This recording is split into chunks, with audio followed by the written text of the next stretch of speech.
En Uniradio Jaén estamos conectados contigo en todo momento. Transmitimos desde el 103.9 FM para Jaén y online en nuestra web, uniradio.ujaen.es. También estamos muy cerca de ti en redes sociales. Búscanos en Twitter, Facebook, Instagram, iVoox, Flickr, LinkedIn y YouTube. Somos Uniradio Jaén.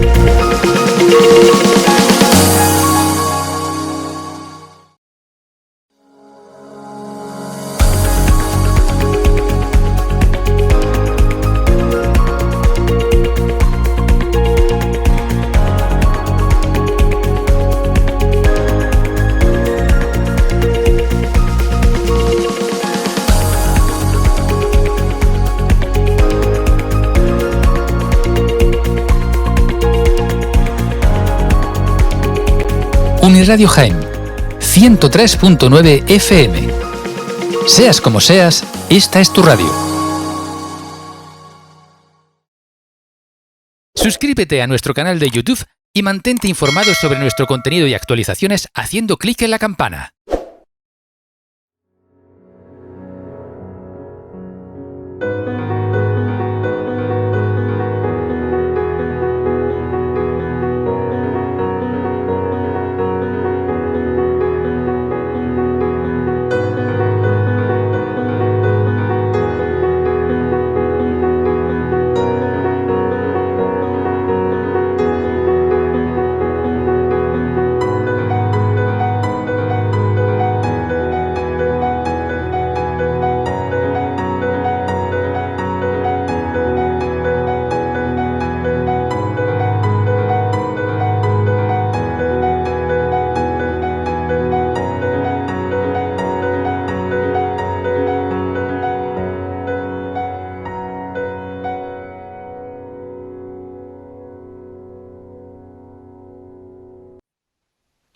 Bueno, buenos días. No sé cómo empezar este programa, que va a ser el cierre de la temporada de La Senda Azul. No me podía imaginar una mejor forma. Hoy tenemos con nosotros al doctor Ángel Escudero y a María Jesús Escudero. Para mí son dos luces en la tierra, así lo digo.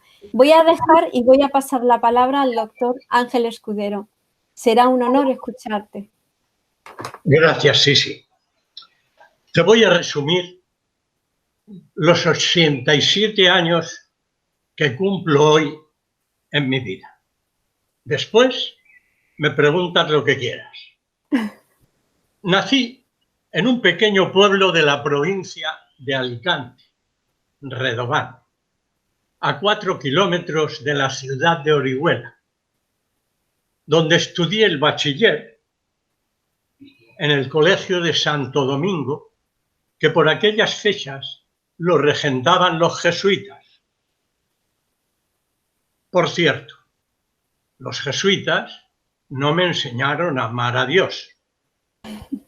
Me enseñaron a temer el infierno eterno que no existe. Porque mi Dios, en el que yo creo, no puede cometer semejante error. Estudié la carrera de medicina en la Facultad de Valencia entre los años 1950 y 1956. Interno, becario, en una clínica quirúrgica privada regentada por el doctor don Manuel Segura Amat.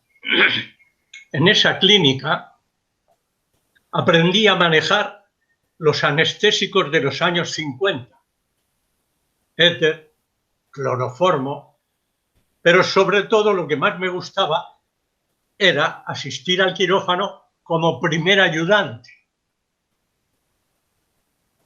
Y en esos años, en la Facultad de Medicina, todas las horas que no había clases, me las pasaba en los quirófanos de la facultad, en cualquiera de los quirófanos, en especial en el de nuestro profesor de cirugía, el doctor Carbonell Antoni. Os voy a contar una anécdota de uno de esos quirófanos. Era el último curso de la carrera para mí, faltaban unos meses para terminar la licenciatura y estaba viendo operar al profesor de otorrinolaringología. El anestesista responsable de aquella intervención que estaban haciendo en el cuello de un paciente me pidió que vigilara al paciente que tenía que salir del quirófano. Me conocía bien. En un momento dado se oye mi voz. Profesor, descubran al paciente que se ha desconectado del respirador el tubo que lleva en la tráquea. Me mira, no me conoce, pero mi voz no le permite dudar. Quitan los paños, vuelvo a hacer la conexión del tubo endotraqueal al respirador y digo, ya pueden continuar. Podéis imaginaros lo que pasó por la cabeza del anestesista responsable de aquella anestesia cuando volvió al quirófano y se enteró de esto. Otra anécdota en el quirófano del profesor Carbonell. Llevaba una paciente anciana anestesiada con raquianestesia no sé cuánto tiempo en espera de poder empezar a operarla.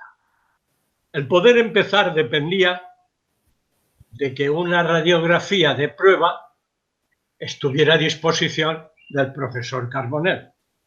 Pero aquella mañana nadie era capaz de sacar una radiografía de aquella cadera. El profesor Carbonell estaba ya lavado, se subía por las paredes.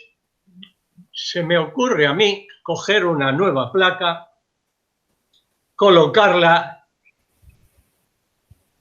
hacer una nueva radiografía, cojo la placa, me la llevo a la salita de revelado y le devuelvo al profesor una radiografía que era la que estaba esperando. Me agradeció con una sonrisa aquello. El profesor Carbonell me conocía bien. Bueno, el penúltimo verano antes de terminar, o el último verano antes de terminar la carrera, en 1955, y el verano del 56, los pasé en Francia, en Normandía, trabajando con dos magníficos cirujanos en el Hospital Pasteur de Cherbourg.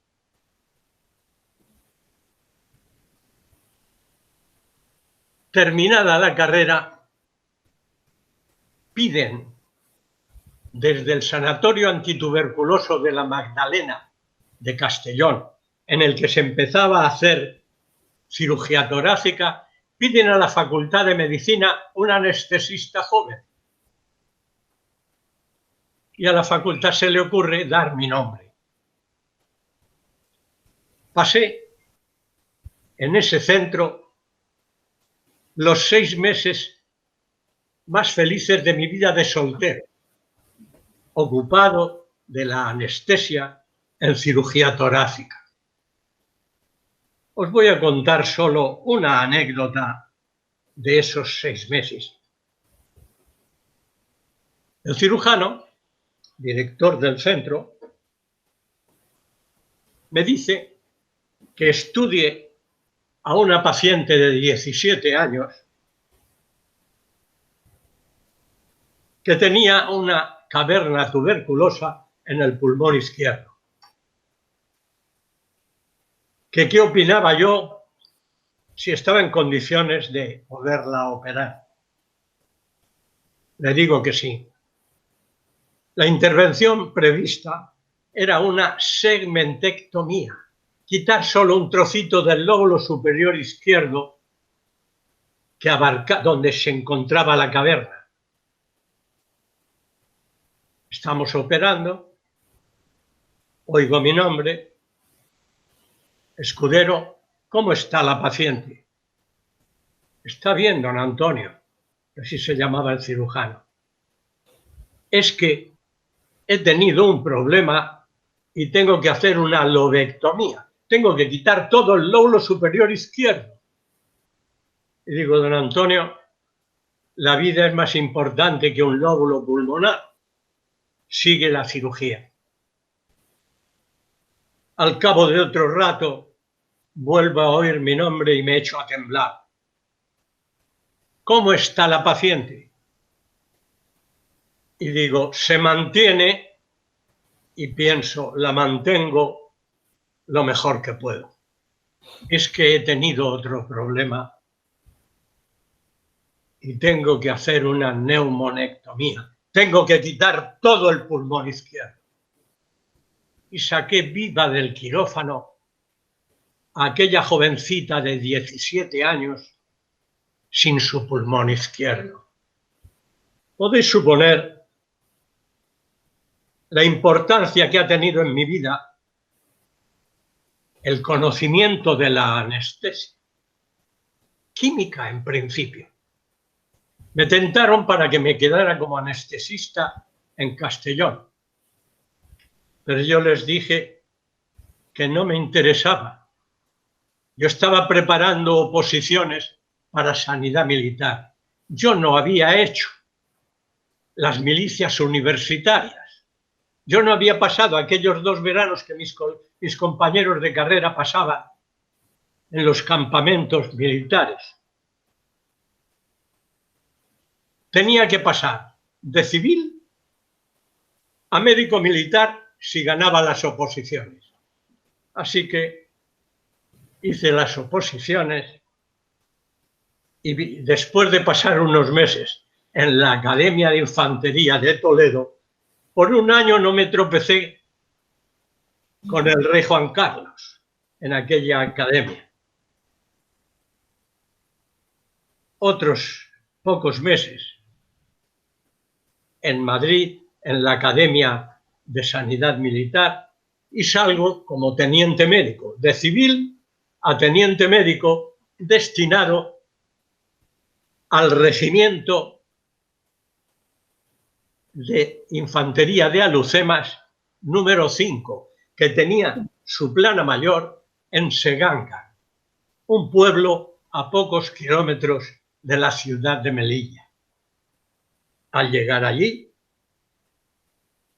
pasé un tiempo ocupándome de un tabor, equivale a un batallón, de un tabor de regulares en el zoco El Jat de Benichícar, a la falda del Gurugú.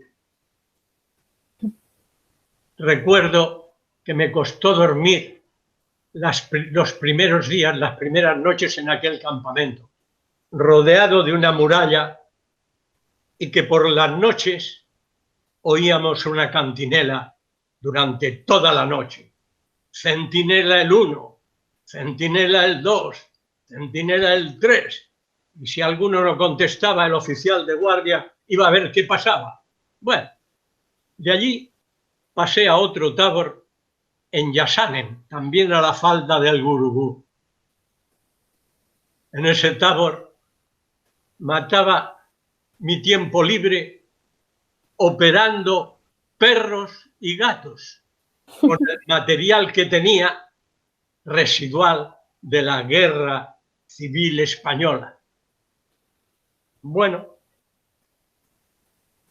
un buen día, en el reconocimiento de los soldados, muchos de ellos musulmanes,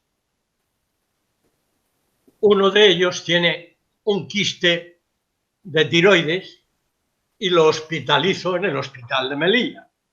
Y le digo, cuando te vayan a operar, llámame, avísame, que quiero presenciar tu intervención. El día señalado para operarlo, me voy de Seganga a Melilla y me presento al cirujano capitán médico Miguel Marqués, un excelente cirujano y una maravillosa persona. Me dice: Escudero, lo siento, pero no podré operar esta mañana. Y digo: ¿por qué? Dice: porque no tengo anestesista. Digo: ¿solo por eso? Digo: ¿te sirve un médico que ha sido responsable de cirugía torácica? Dice: ¿cómo? Digo: sí. Y operamos a aquel soldado musulmán. Pasan unos meses y estaba de vacaciones en Valencia con mi esposa. Aquí quiero hacer un inciso. El mayor bien que he tenido en toda mi vida durante 61 años ha sido la base y fundamento de mi vida, María Jesús. ¿Sabéis cómo la conocí? En la clínica donde hacía la carrera, éramos unos cuantos estudiantes. Un buen día, yo no estaba en la conversación, pero me llegaba. Estaban hablando mis compañeros de una chica, hermana de otro compañero de la facultad. Y lo que oí de aquella muchacha, dije: si eso es verdad, esa mujer es para mí. ¿Y sabéis qué hice? Sabiendo que era hija de un dentista muy conocido en Valencia, me fui a casa de ese dentista. Me presenté a él y le dije: he oído hablar de su hija y quiero conocerla. Me mira y llama a su hija. Viene María Jesús y digo: hola, si ya nos conocemos. Hoy es la segunda vez que nos vemos. Recuerdo que en casa de una amiga común no aceptaste el puesto que yo te cedía en un balcón para ver la procesión de la Virgen. Y ahí empezó. Una vez. Espérate que quiero intervenir aquí. Esto contado por mi madre, que en su época, pues, por unas cosas y por otras, tenía un puñadito de admiradores importante. Bueno, yo era el más bajito, el más feo, el más pobre, el más cara de todos sus pretendientes. Pero ella, inteligente como era, supo elegir en lo que parecía que no estaba, pero que estaba lo que ella buscaba. Espera un momento. Entonces, lo que os estaba diciendo. Sí. De repente, una chica, mi madre, que en ese momento tenía un club de fans importante, todo chicos estupendos, con las carreras acabadas, perfectamente situados profesionalmente, gente muy maja en todos los sentidos, y de repente aparece mi padre, que entonces estaba a mitad de carrera de medicina, entra en la clínica de mi abuelo, que era un muy conocido odontólogo de Valencia, y no tiene ni siquiera el disimulo de decir: es que a lo mejor me interesaría venir a ver cómo hace usted su trabajo de oncología. No, entra por la puerta. Fui a buscar a su hija. Entra por la puerta y dice: he oído a unos compañeros míos de la Facultad de Medicina hablar maravillas de su hija, así es que se aparten todos, que vengo a conocerla. Hasta aquí. Bueno. Madre mía. Imagínatelo. Ay, madre mía. Vuelvo a aquellas vacaciones que estaba pasando con mi esposa en Valencia y recibimos una carta del capitán médico Miguel Márquez en la que me decía que el comandante general de Melilla, general Gotarredona, un general rectísimo, un general respetadísimo por todos los militares de la guarnición, me ordenaba que tenía que irme destinado, agregado al Hospital Militar de Melilla, al equipo quirúrgico del capitán Marqués. Volvimos de nuestras vacaciones, me incorporo al hospital y allí, claro, me llamaban pensando en mi capacidad como anestesista. Pero a mí lo que me interesaba era la cirugía. Había una monjita, Sorana, que era un encanto de mujer, que se ocupaba de todo en el quirófano, a la que enseñé a anestesiar y volqué en ella toda mi experiencia en anestesia. Así que ella se ocupaba de la anestesia y yo me puse a operar. Recuerdo otra anécdota en ese quirófano. Había 2 mesas de operaciones. Tiempo después, cuando el doctor Marqués ya no estaba destinado allí, había venido destinado al Hospital Militar de Valencia, yo me quedé responsable de su servicio. Vino otro cirujano y estábamos un buen día operando los dos, él en la otra mesa, yo estaba de espaldas a él, estaba operando una hernia, me ayudaba un brigada practicante y oigo que se les acababa la sangre al compañero que tenía a mi espalda.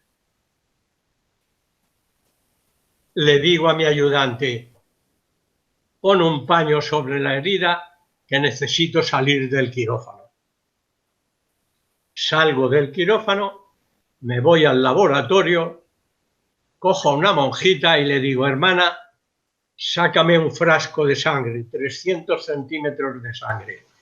Me dice, don Ángel, si lleva operando desde no sé qué hora, hermana, se le sacaba la sangre. Y con un frasco de 300 centímetros de sangre, vuelvo al quirófano, lo cuelgo y le digo a mi compañero, ya puedes seguir operando, que he encontrado un frasco de sangre. Me vuelvo a lavar y termino mi intervención. A la monjita le había rogado que no dijera una palabra a nadie de que me había sacado la sangre. No me hizo caso. ¿Sabes qué sucedió? Que aparecieron 25 donantes de sangre en el hospital. Madre mía. 25 donantes. Y al día siguiente, a pesar de mi ruego, este relato salía en la orden de la plaza por orden del comandante general comunicándolo a toda la guarnición. Bueno, en Melilla estaba yo sacando mi capacidad quirúrgica, en plan privado también, de manera que mis ingresos como cirujano civil eran importantes. Recuerdo que una de las últimas operaciones que hice en plan privado era una anciana de 80 años con un tumor como mi puño en la nariz. Madre Un mía. epitelioma celular proliferante. La operé. ¿Y sabéis cómo me pagó?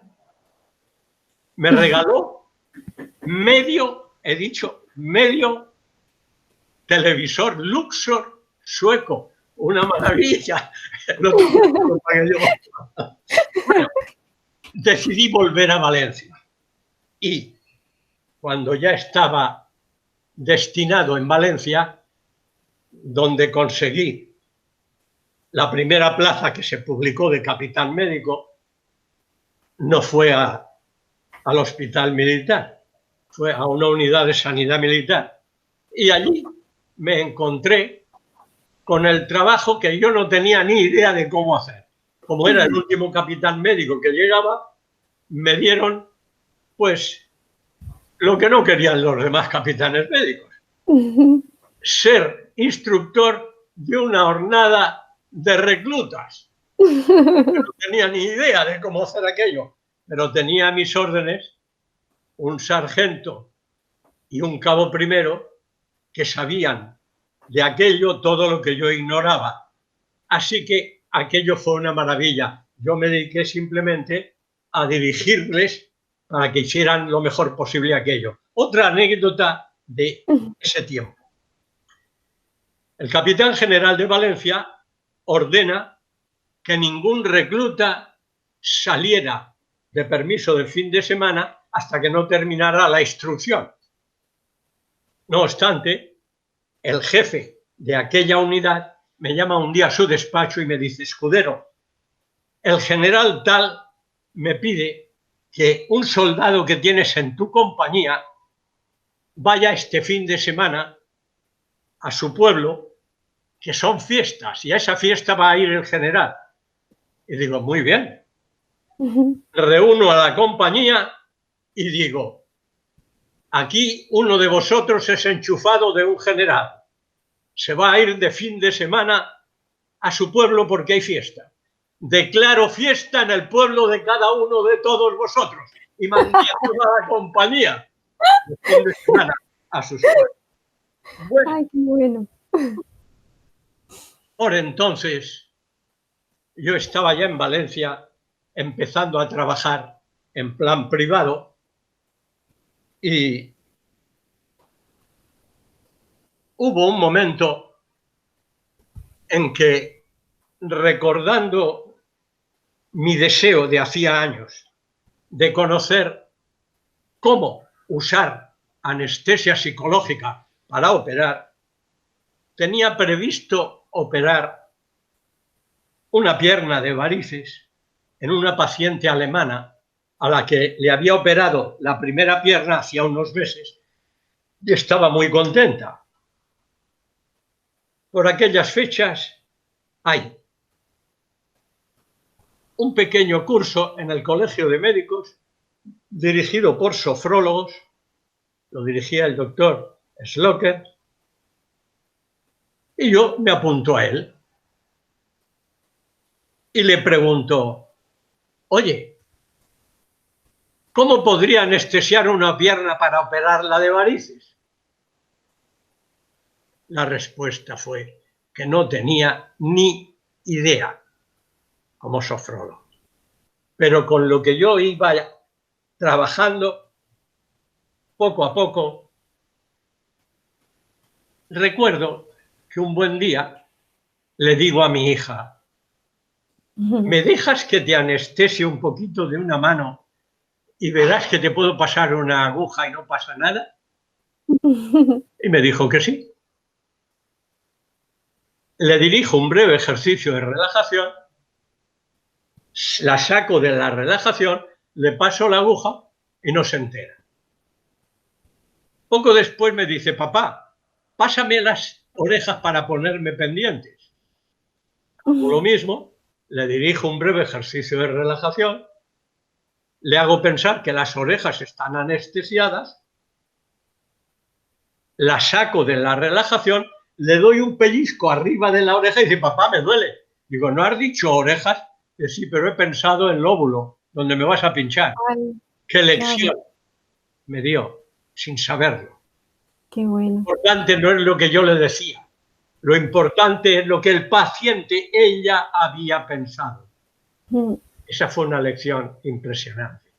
Así que la primera semana del mes de julio de 1972 operé a Erika Lagner. Pero la sorpresa, al llegar yo a la clínica donde tenía que operarla, me la encuentro que aquella madrugada había tenido una trombosis hemorroidal con dolor garantizado. Y yo, con mi experiencia en anestesia y en cirugía, sabía que uno de los tiempos para operar la trombosis hemorroidal era la dilatación forzada del esfínter anal, que necesita una anestesia profunda. Mis coronarias iban al galope. Ni ella ni yo estábamos preparados para eso. Tuve que hacer un acto de fe en la naturaleza humana. Madre mía. Si hemos comprobado que se anestesia la pierna, la capacidad de anestesiarse psicológicamente es de una parte de su cuerpo o de la persona. Tuve que concluir que era de la persona. Así me la llevé al quirófano y la operé primero de varices, después de la trombosis hemorroidal, y salió andando del quirófano. Entre mi esposa y yo la acompañamos a su habitación y al llegar allí nos pide un bocadillo porque tenía hambre. Los sofrólogos se enteran de esa operación y Caicedo, el fundador de la sofrología, me ofrece el que si asisto a un curso de sofrología me iba a nombrar profesor de su escuela. Esto se hizo en Sitges. Recuerdo que cuando él vio la intervención primera que yo había hecho y que la tenía filmada, me pidió la cinta aquella para ponerle el emblema de la sofrología y venderla así en el mundo. Y dije, este no es mi camino. No obstante, le dije que no me interesaba ser profesor de su escuela. No obstante, aquel día dejé mi nombre en su diccionario. Pusieron anestesia quirúrgica post-sofrónica, post-relajación de Escudero. Volví a Valencia, me fui al colegio de médicos, consulté con el abogado del colegio qué tenía que hacer para dar a conocer aquello a mis compañeros. Aconsejado por él, le llevo la película al presidente del colegio. La ve y convoca una conferencia un 18 de octubre para toda la colegiación, de modo que presenté mi primera intervención y la siguiente que había hecho, también sin anestesia química, a mis compañeros. A partir de aquí, mi sorpresa fue grande porque me sorprendió de verdad la facilidad con que mis pacientes aceptaban ser operados sin anestesia química. Así que dejé de dirigirles un ejercicio de relajación, que por cierto, les hacía salir de la relajación y a lo mejor empezaba a operar alguna hora después y así les operaba y pasé al concepto de psicoanalgesia volitiva. Así he pasado 45 años de mi vida como cirujano operando a mis pacientes sin anestesia química, sin antibióticos, sin infecciones, con un 0% de infecciones postoperatorias, experiencia única en la historia de la medicina. Bueno, sí, así es. No. Primero me toca contar mi historia y después me preguntará lo que crea conveniente. Le estoy diciendo que igual quieres hacerle alguna pregunta. Pero en su momento. Perfecto, él manda. Claro. De todas formas, a lo largo de lo que está hablando, está contestando muchas preguntas también. En el año, meses después de esa primera operación de Erika Lagner, Noticiario Nodo llevaba 2 meses esperando que le invitara a entrar a mi quirófano. Tenía previsto hacer mi 6ª operación sin anestesia, una simpatectomía lumbar. Tenía que llegar con una incisión de a palmo a la izquierda del ombligo, levantando todo el contenido del vientre por vía retroperitoneal hasta la columna vertebral. Iba a ser mi 6ª operación, pero esa era la primera que iba a hacer sin anestesia química. La víspera de esa operación recibí una carta de mi colegio de médicos invitándome, entre comillas, a pasar por la comisión deontológica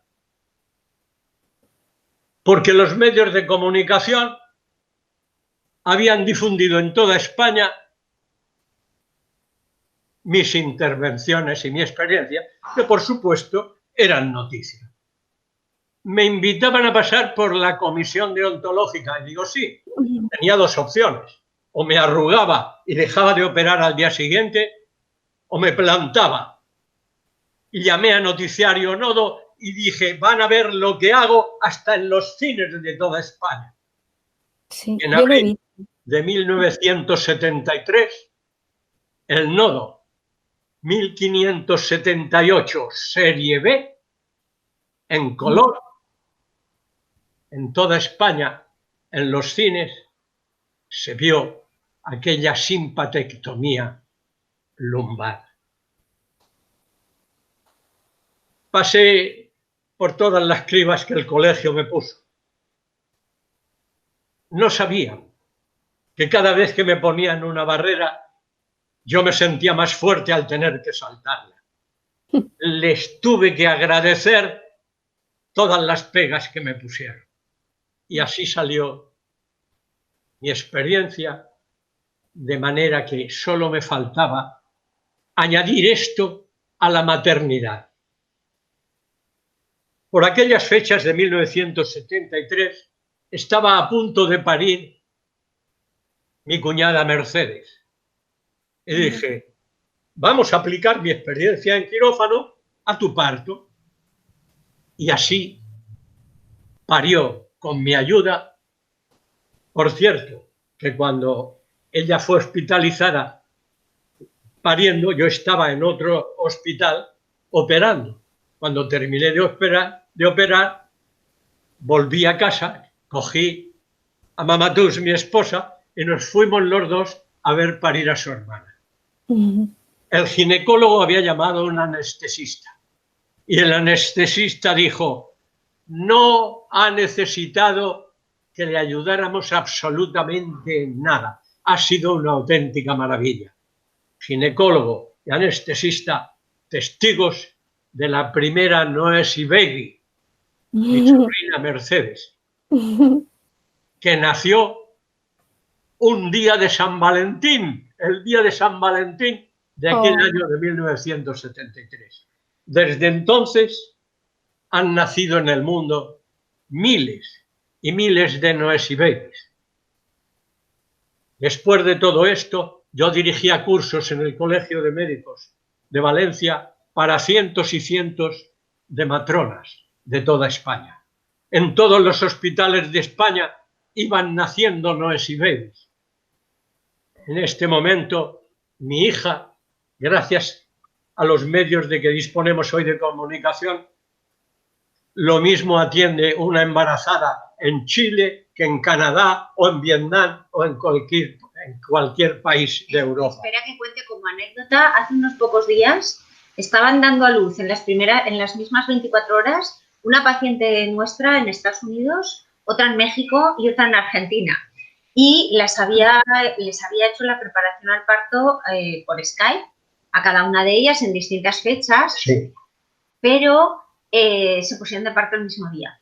Y entonces se pusieron en contacto conmigo a través del WhatsApp y les estaba acompañando durante la dilatación a las 3 y me quedé con los ojos muy a cuadros diciendo, no sé qué pasa hoy, que de repente se me ha puesto 3 embarazadas de parto, cada una en un lugar del continente americano. Supongo que en el resto del mundo habría alguna más. Bueno, pues mira, en el último vídeo que he puesto en YouTube, anunciando la Noesi vacuna para el coronavirus, qué bueno, hay una entrada de una mujer desde Canadá agradeciéndote la ayuda que le diste. Eso no lo he visto todavía, que ya ha nacido su niño. Sí. ¿Y qué has? Dime, niño. No, niña. no te puedo decir más ahora. Es que no sé si ha sido niño o niña. Tienes que mirarlo en mi canal. Bueno, entonces, en este momento, voy a recordar las palabras que dirigí en la sesión inaugural del máster para formar profesores de noesiología y noesiterapia. El 28 de septiembre del año pasado, víspera de San Miguel. Les decía, El tiempo vuela. Pasarán siglos.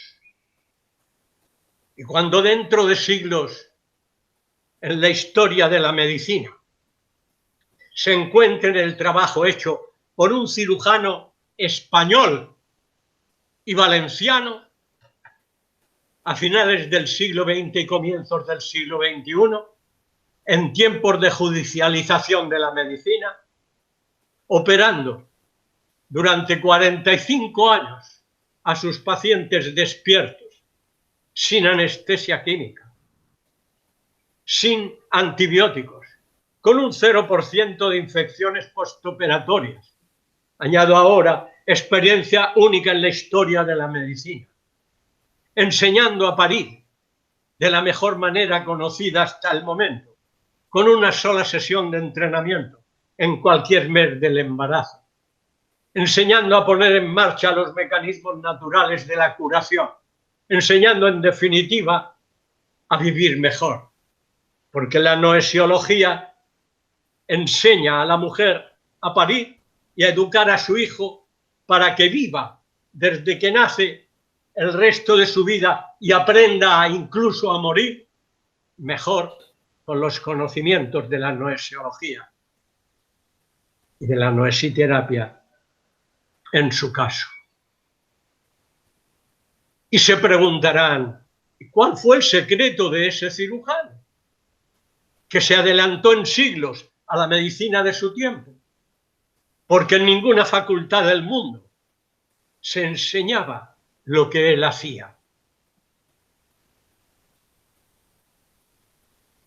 Ese cirujano escribió en el prólogo de su primer libro, La voluntad vence al dolor: Dios ha puesto en la naturaleza humana cualidades maravillosas que están esperando ser utilizadas. Y como el Dios en el que ese cirujano creía y sigue creyendo, que no es el que le enseñaron los jesuitas en el colegio de Orihuela, no puede cometer un error, dejó esas cualidades a disposición del ser humano con dos condiciones: su eficacia incuestionable y su sencillez de uso. Si alguien tiene la suerte de encontrarse con un profesional que le enseña a usarlas. Y con este conocimiento quiero deciros, venían a mi quirófano mis pacientes tranquilos, relajados, seguros, con su estado inmunológico a tope. Por eso, 0% de infecciones, si además habían aprendido a anestesiar su cuerpo psicológicamente. ¿Entendéis por qué quiero difundir mi experiencia en el mundo entero? Hoy, para el coronavirus, todo lo que se está haciendo es en espera de una vacuna, separar a la gente del virus, medios físicos, distancia, mascarilla, confinamiento en casa. Bien, pero eso no es suficiente. Ni una palabra se dice en el mundo entero de cómo potenciar el estado inmunológico. Y esa experiencia que tiene vuestro amigo Escudero es única en el mundo. Y no he logrado que se difunda como la necesita el mundo entero, ni a través del Ministerio de Sanidad, ni a través de la Consellería de Sanidad de nuestra Comunidad de Valencia. Es un grito de mi alma. He llorado a veces en silencio, sabiendo el bien que esta experiencia podía hacer en el mundo entero. Si no hay más que enseñar a la gente a que, además de todos esos consejos para protegerse del virus, vivan en lo que yo llamo respuesta biológica positiva. que pone el sistema inmunológico a tope. ¿Qué es una vacuna? Es un microbio vivo, atenuado, muerto, o un virus, una fracción de un virus que se inyecta en el cuerpo humano como antígeno para que el cuerpo humano produzca los anticuerpos específicos. ¿Pero quién produce los anticuerpos? El sistema inmunológico tuyo y mío. Claro, pero es que ese virus o ese microbio va acompañado de sustancias coadyuvantes peligrosas, como el aluminio, el mercurio, el huevo y otra serie de sustancias ajenas al cuerpo humano que son las responsables de todo lo que no deseamos que produzcan las vacunas. Pero entonces, ¿qué hay que hacer para evitar esos efectos secundarios? Usar la noesivacuna, la autovacuna. ¿Qué necesita? De un antígeno. Ya lo tenemos. El virus. ¿Quién tiene que producir los anticuerpos? Nuestro sistema inmunológico. Sí funciona correctamente. Claro. Para que funcione correctamente, no tiene que estar bajo los efectos del miedo que producen todas las noticias de tanto muerto cada día, que baja, estresa, baja las defensas de la gente. Y en lugar de ponerles en respuesta biológica positiva, les pone en respuesta biológica negativa, que facilita la enfermedad. Entonces, ya tenemos la noesivacuna. Basta vivir en respuesta biológica positiva. ¿Y cómo se hace eso? Muy fácil. Basta que pienses, mi boca se llena de saliva, fluida, agradable, como el agua. Esa saliva es saliva en términos médicos vagal. Pero si no tienes saliva, tranquila. Respira un par de veces de vez en cuando profundamente. Que ese movimiento del diafragma estimula físicamente el nervio vago y te pone en respuesta biológica positiva. ¿Verdad que es fácil? Hay que enseñar eso al mundo entero. Hay que enseñar eso al mundo entero para que la autovacuna, la noesivacuna, nos defienda del virus sin los posibles efectos secundarios de las vacunas generadas en laboratorio. Me habéis entendido perfectamente. Perfectamente. Doctor Escudero. Entonces, creo que aquí debo hacer una pausa y dejarte a ti para que me preguntes lo que quieras. Yo doctor Escudero, estaría de verdad, porque conozco todo lo que te voy a tutear. Claro que sí. Claro que sí. Conozco tu trabajo desde hace... Oye, para un momento, hablando del tuteo. Sí. ¿Sabes lo que me pasó una vez hablando por teléfono con un arzobispo? ¿Qué? Estaba yo tuteando al arzobispo y me di cuenta que estaba incómodo. Y le dije, oye, que de niño me habéis enseñado a tutear a Dios Padre. ¿Qué quieres, que te trate mejor que a Dios? Así que tuteame, hija. Como decía, para mí no me imagino, de verdad ha sido un regalo enorme y quería escucharte y dejarte hablar, era lo único que salía. El tiempo ha pasado y lamentándolo desde el corazón, solo da tiempo a despedirse. Pero antes de despedirnos, a mí me gustaría mencionar que las personas que quieran contactar con vosotros, pasarle la palabra a María Jesús Escudero si ella quiere, para que las personas que quieran saber más... Porque lo que tienen que hacer es exactamente ponerse las 3 www.noesiology.com y ahí tienen la información que deseen. Sí. Más sencillo. En www.noesiologia.com Podéis encontrar toda la información acerca del Centro de Noesiterapia Dr. Escudero, acerca de los cursos intensivos, tanto presenciales como online, para aprender noesiología, noesiterapia, acerca del máster para la formación de profesores, acerca de las sesiones tanto presenciales como online para preparación al parto y para otra serie de... Incluso todas mis publicaciones en la Noesi tienda, en español, inglés y algunas en francés. Perfecto. Ahí pueden encontrar toda mi experiencia. Todo. Es más, en mis memorias, publicadas cuando cumplía 84 años, hay un capítulo dedicado al Ministerio de Sanidad, mi relación con el Ministerio de Sanidad.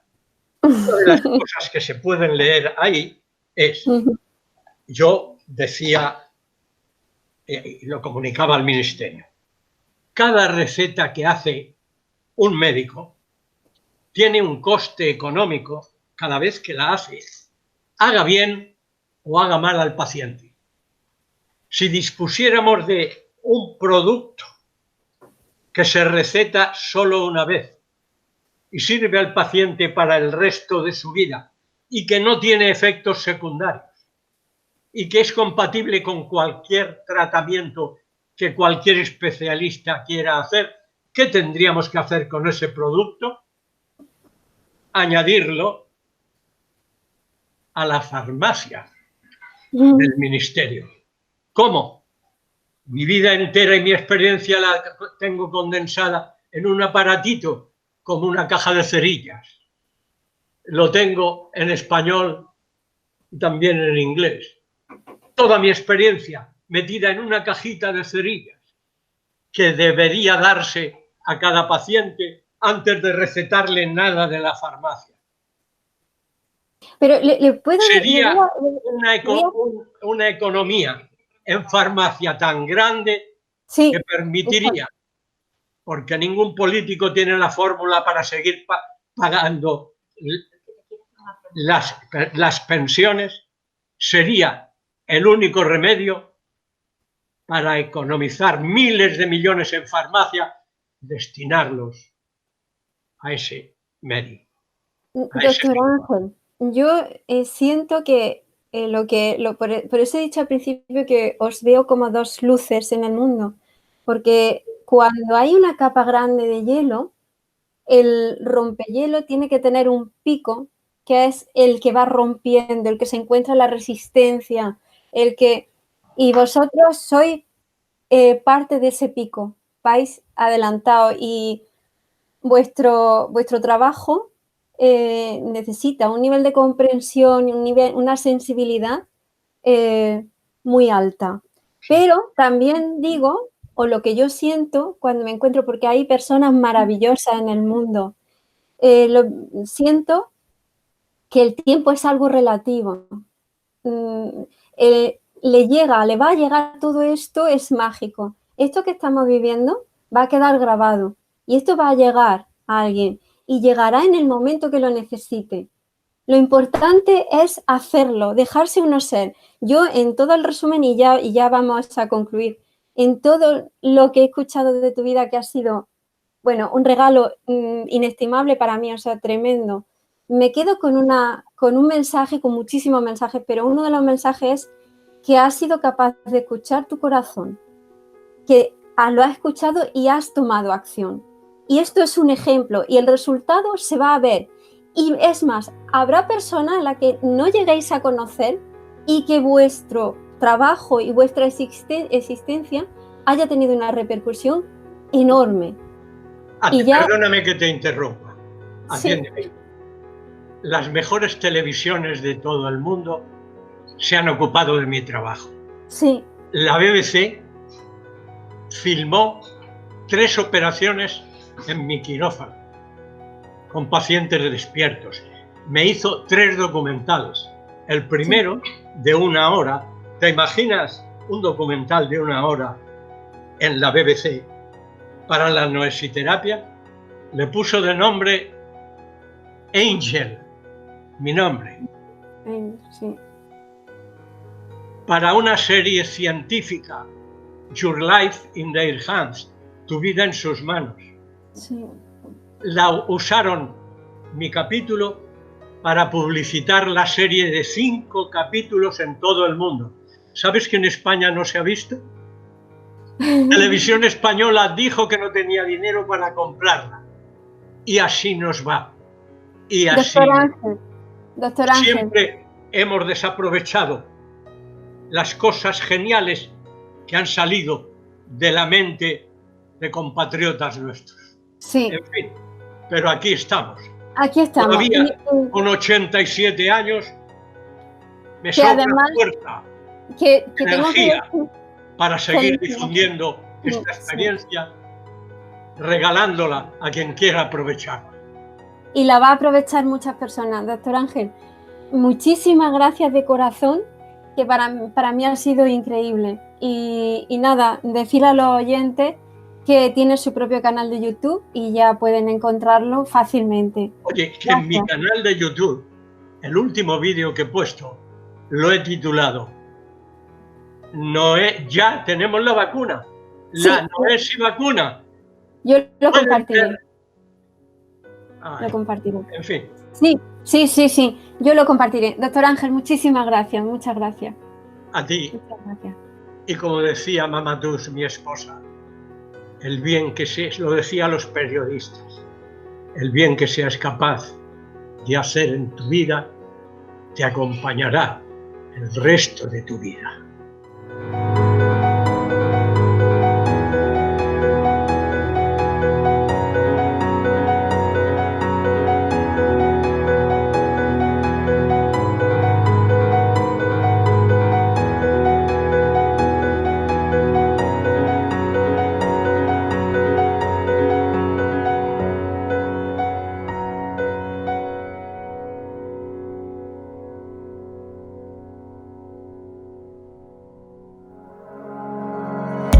En Uniradio Jaén estamos conectados contigo en todo momento. Transmitimos desde el 103.9 FM para Jaén y online en nuestra web, uniradio.ujaen.es. También estamos muy cerca de ti en redes sociales. Búscanos en Twitter, Facebook, Instagram, iVoox, Flickr, LinkedIn y YouTube. Somos Uniradio Jaén.